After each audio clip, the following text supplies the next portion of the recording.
mishandling firearms is certainly going to be something that is going to put you in a more dangerous situation than you really should be in when you're dealing with dry fire training.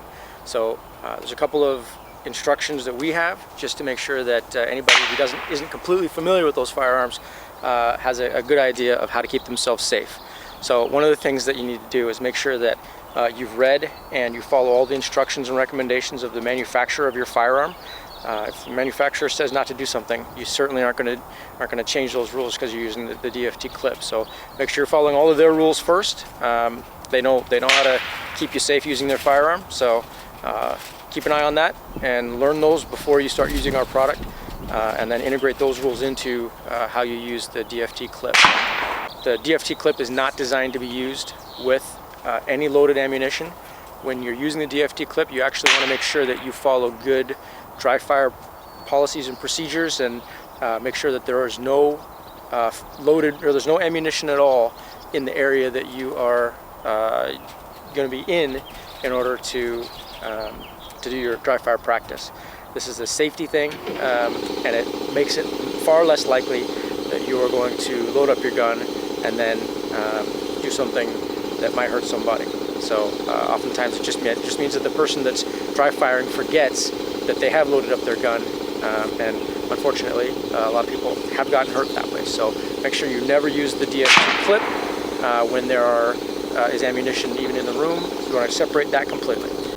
So most agencies and all branches of the military have their own rules for marksmanship and for rules of the range and for rules of gun use. One of those rules that is consistent is something similar to treat every gun as if it's loaded. So picking up a gun and expecting that it's unloaded because you were just dry firing it, you don't want to do that. So always treat it if it's loaded, treat it as if it's loaded. And if you're doing that, then you'll be following the next three rules that we've got here. So first one is treat your gun as if it's loaded, even while you're using the DFT gear clip. The next rule is never point the gun at anything you aren't willing to destroy. This means you should never blow up your TV. You should never shoot your cat, because when you're using this dry fire system, you're always pointing at some safe backstop and something that if something was to happen and you didn't get all of that ammunition cleared from the area, and a mistake was made, that you end up still not harming anybody or not damaging anything that you don't want to damage. The third rule is to keep your finger off the trigger until you're ready to fire. Again, this backs up the other two rules. Even if you did treat the gun as if it's not loaded, and you did point it at something that you didn't want to destroy, if you keep your finger off the trigger until you're ready to fire, you're still not going to you're not going to damage anything. So far, those three things just in and of themselves will keep you safer. Altogether, it's a much better idea. The last thing you're going to want to do is be aware of your target and what's behind it. Just think about the idea that a wall may not stop a bullet.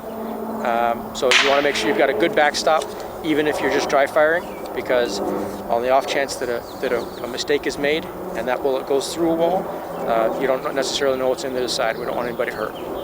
So follow those four rules for all of your use of firearms, and that's going to keep you a lot safer.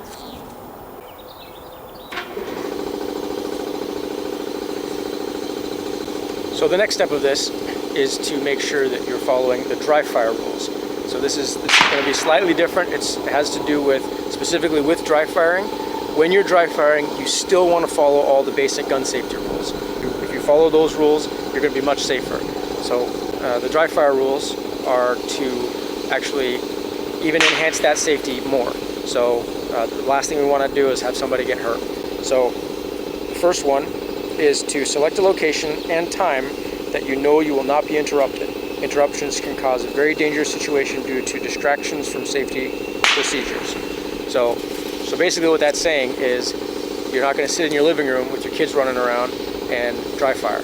You're not going to just dry fire on a moment's notice and expect that you're going to just be able to hop up and go do something right after that.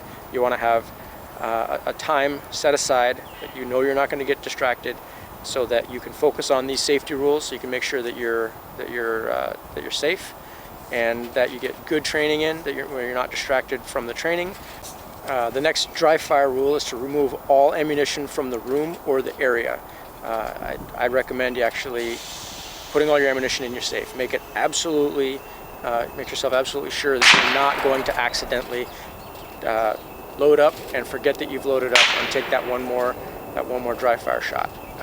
Using the DFT clip and harness, there's a pretty distinct difference in the feeling from having the harness on and having the gun unloaded when you're all ready to do it, and then when you take it off and you load up your gun, that feeling is very different. So hopefully that will help diminish this. But always make sure that your ammunition's separate, and that you have to go through a number of steps in order to reload that gun. So I recommend putting it in a safe. I recommend putting it in a completely separate room, so that it's not super easy to just load it back up and get going. The third rule is to choose a safe backstop. Even if you are dry firing, even if you believe that the gun is unloaded, you got to follow safety rules, because there's always that one guy or that one lady or that one situation where we missed something. We missed the one in the chamber. So if you always have a good backstop, even if you do get to a point where a round gets popped off, you're going to do it in such a way that it limits the possibility of somebody getting hurt or possibility of something getting damaged that you don't want to get damaged. Ensure that your gun is unloaded. A barrel blocking rod or practice barrel is recommended. Double check this step by visually and physically checking that the gun is unloaded. Then attach your DFT Gear dry fire clip. You should never have your DFT Gear dry fire clip attached to a gun that has any ammunition in it. You've got to check twice, 3 times, 4 times. Just make absolutely sure that it is clear before you put this clip on.